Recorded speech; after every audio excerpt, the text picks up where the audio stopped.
Hello, everybody. Happy to be back with another young Indian. Right now, we have with us Ammu S Anil. Let's listen to her. Over to you, Ammu. Hi, sir. I'm so grateful to be part of your video. And I'm Ammu S Anil. I'm from Jamia Millia Islamia. I'm doing my PhD in hydro diplomacy in the Himalayas, a case study of India-Nepal relations. Starting with, as an introduction to myself, basically I'm from Kerala, and I did my schooling, everything in Kerala, and for PhD I came to Delhi, and I'm doing my research under Professor Matthew Joseph, sir, and my research is all about looking at the Himalayan countries. Basically, it's not come under the definition of small state, but it is small compared to its vulnerability, landlockedness, and it's always Nepal is always called as a yam between two borders, India and China. So I want to present a view of Nepal as from Nepalian perspective, and I chosen water as a element. How water can play a crucial role in the cooperation as well as conflict resolution between both the countries. And I have taken this concept hydro diplomacy. It is also known as water diplomacy. That means use of water as a diplomatic tool to resolve the issues, conflicts between both the nations, in order to enhance cooperation, other issues between both the countries. Most of the times, you may have noticed that hydro diplomacy or water-related conflicts are more in the case of Middle East, Africa. But in the case of South Asia, we always say about China's hydropolitics, what they are doing in the Brahmaputra and all these regions. But in the case of India and Nepal, it's more in the case of Ganges like Kosi, Mahakali, Gandak. All these rivers also play a crucial role between India and Nepal. So always the security lens are point towards the geopolitics between both the nations on border issues and all that things.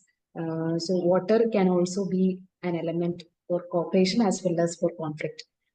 As Brahmacharlani recently pointed out, can be the element for Third World War as well.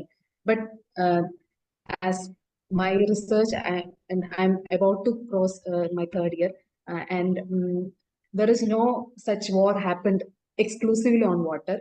Water can be an element, but water never became a only thing that led to a war or anything like that. But water is a very essential element, and there is water, food, energy nexus as well. Water is a holistic part in all the human lives. It affects our energy security, food security, all aspects of life. That's why, and how I came to environment or this kind of climate change ecosystem things. I always like environment and friendly things, and also gender also part one of the main part of my life. And I used to part to be an NGO, Climate Hood, because I'm coming from Kerala, and Kerala is part of Western Ghats. The two floods we already survived, and one landslide recently occurred. So this kind of natural disasters, calamities, it can be effectively managed if we have a mitigation plan, everything. So these things, in the case of Himalayas as well, be it Western Ghats, be it Himalayas, both of these are vulnerable to climate change and other issues. That's why my topic is very relevant in that sense. And then and recently I went to Dhaka for conference. It was an international conference on transboundary river collaboration. Like a river can be one thing that can connect geographies. Even geographical many things issues can be resolved by because entire South Asia you can see that there is a riverine neighborhood. There are so many rivers flowing in around the world. Also around 270 rivers are there. So these kind of transboundary rivers have a crucial role in maintaining international relation.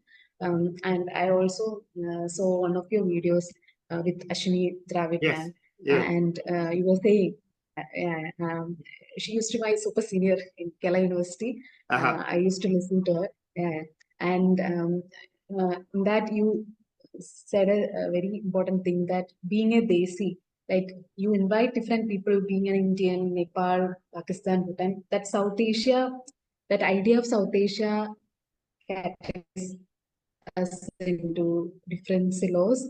So we want to listen to the perspective of them as well, rather than going to side of India side, yeah, China side. So that's why water is that element of sustenance where we can take all these elements together.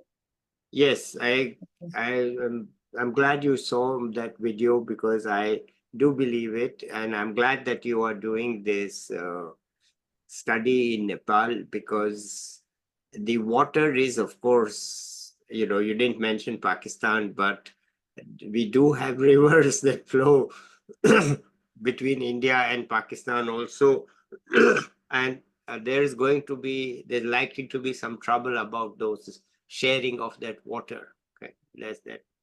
Uh, on, but let me not get into those issues. Let me just say, let's listen to you. It's very interesting to hear uh, from someone who's actually studied in Nepal and understands the water flow and how it affects us. And apart from that, you were talking about climate change and the floods in Kerala.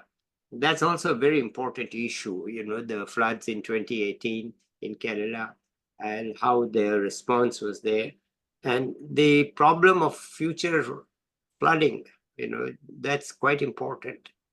And I would say that we have to learn to live with it in some way to understand how these floods may come and how we can respond to change our lives so that we are not affected. It's like in Japan, they know that there's going to be earthquake, right? And they've built earthquake-proof buildings, right?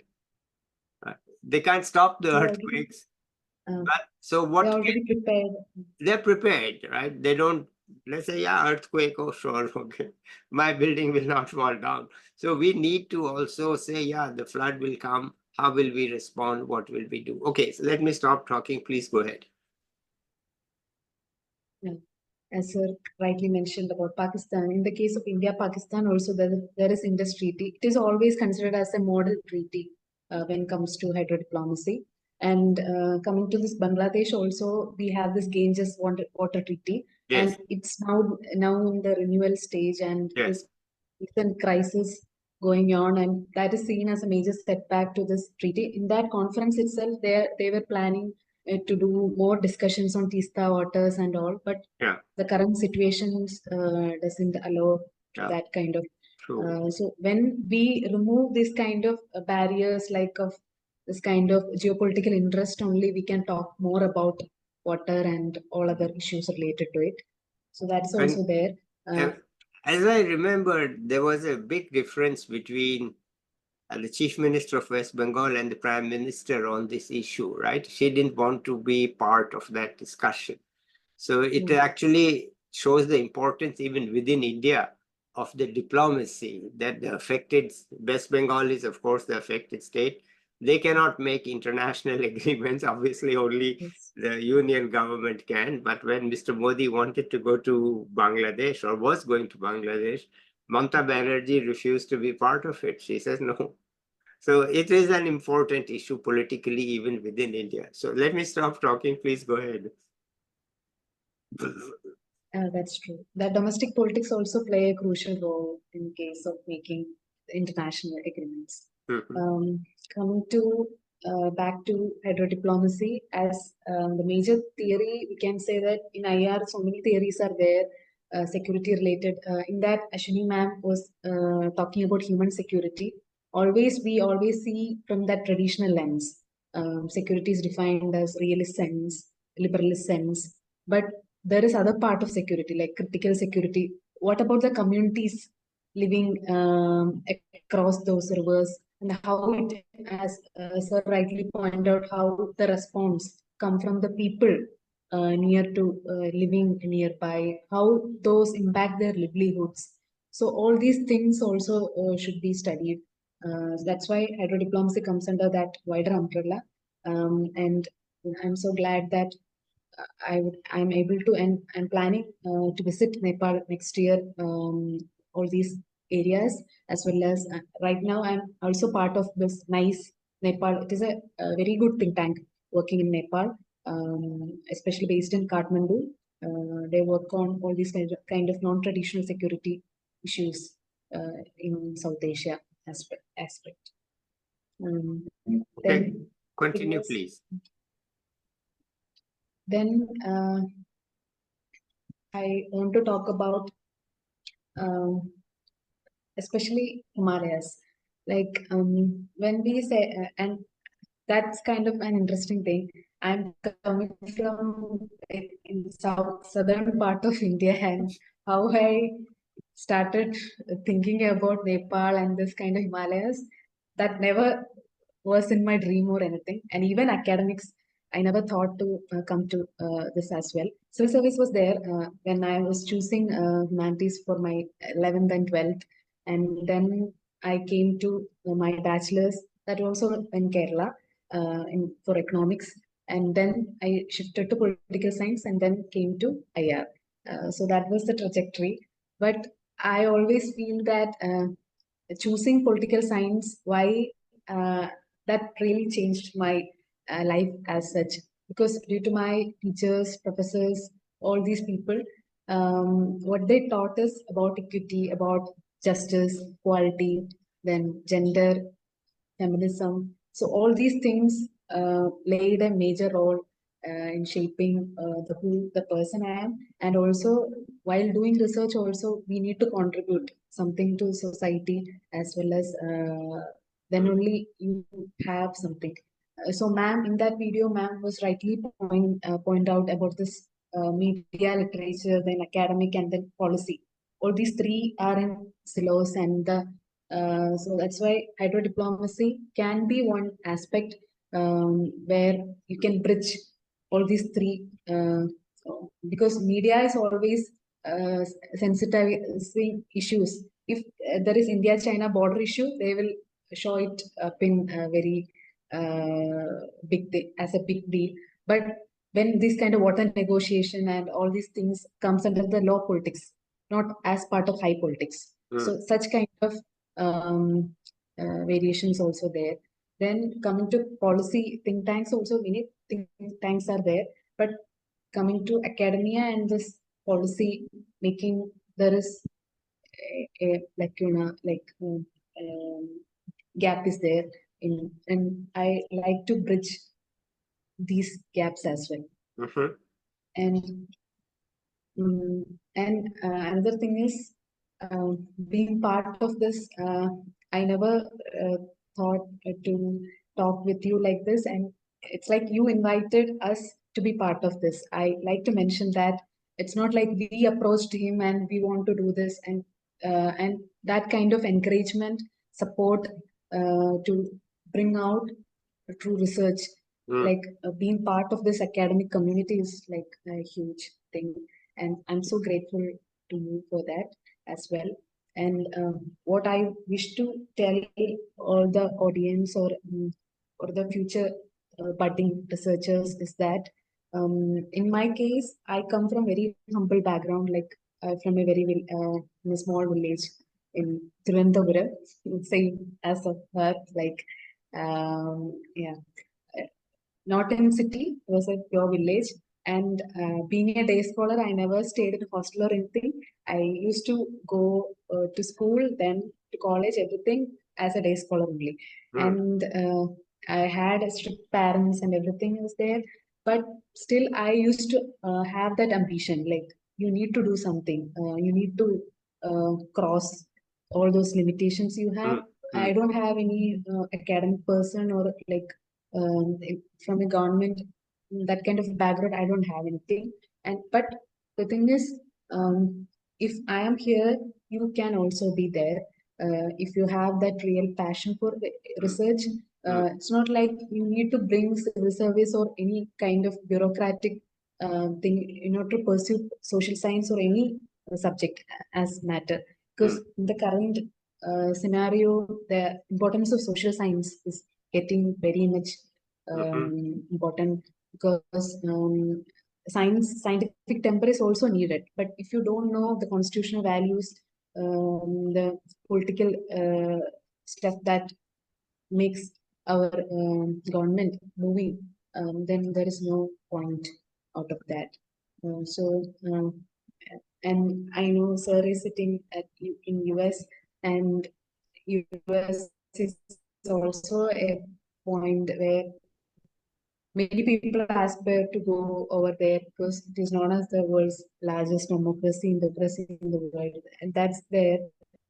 But what are the political churnings that are happening in US also a watch for all of us. And coming from India, we are also facing that kind of autocratic tendencies in our nation as well. So in order to address all these things, we should have that social science background. That's what I feel, to critically analyze all these things. Okay. All right. Did you have any mentor or teacher who specially guided you to where you are? Because you said you are from a village. Congratulations, you've done very well. Okay. That's the first thing to say. Congratulations. You are the face of modern young India, where it doesn't matter where you come from, as you rightly said, it's matter where you want to go. And if you are lucky, you can go. The other day, there was a newspaper report just 2 days ago that there's this village girl from Punjab village, and she knows there's IIT, but there's no chance. Okay, she's in a village. Okay, so she does well in 11th and 12th, and then what? You can't go anywhere, no. So she just goes to the local college, but somebody tells her that there is a company, it's a refinery company. It's a oil refinery company. They have created a program of taking 100 people, young people from backgrounds like hers, and then they will take them and they will teach them how to take the IIT exam. 1 year, fully paid. And of course, you can't be in the village because that's not the way to be. So they take them to Delhi and they give them coaching for 1 year, free. You live with them, you stay with them, everything is free. And then, lo and behold, she's in IIT. Right? Just the brains are there, the passion is there. Sometimes the means are not there. Sometimes you need a little guiding hand. So I'm asking you, were there any teachers or somebody who guided you or helped you? How did you do all this? In my life, if I'm thankful to anyone, of course, my parents, everyone is there. But the mentors, those kind of teachers who come across everywhere, not only in school or anywhere, but in every point of time, it's there. Starting from school, I had one sir. His name is Ansar, sir. Now he's in police. But what he does is he used to conduct quizzes, debates, elocution, and all in various different matters. He used to do all this kind of innovative stuff. And as kids, we used to participate in every thing he used to organize. So that was there. And coming to college, also there was teachers who guided me to another level. But there is kind of a peer group. Peer group also played a crucial role. Everyone was competitive in that sense. Like you need to learn from others also. You need to learn from your mistakes and also from others' life as well.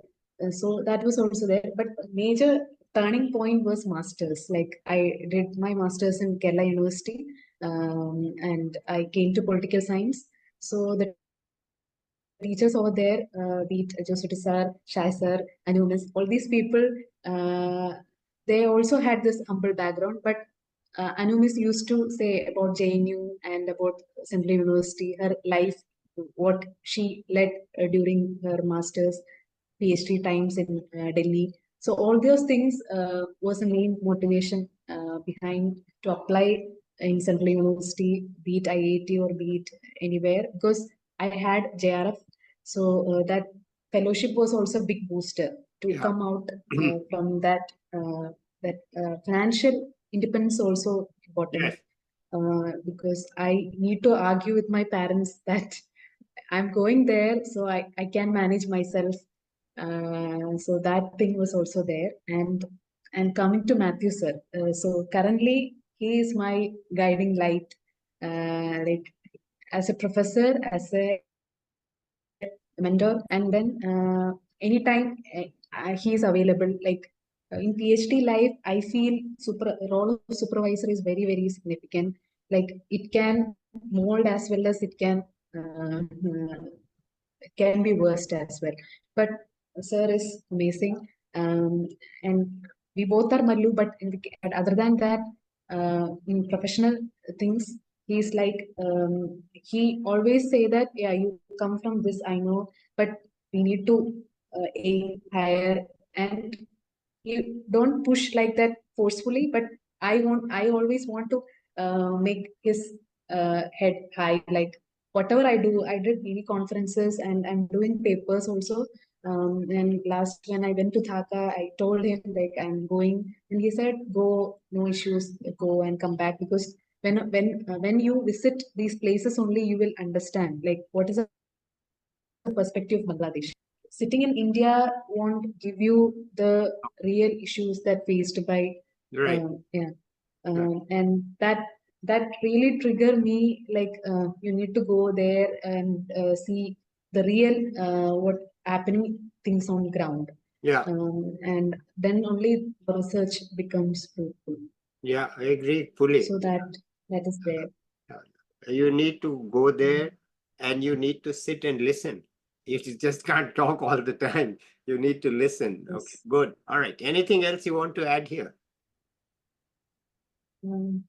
As I mentioned, this journey was not very easy. Like it's always challenging since till we submit thesis, it will be like full of ups and downs. And many people, me, even my juniors, ask me like, "How did you do this?" And if I come to PhD, how it will be like. But the thing is, if you have that thing to that passion for research, like that interest is also important.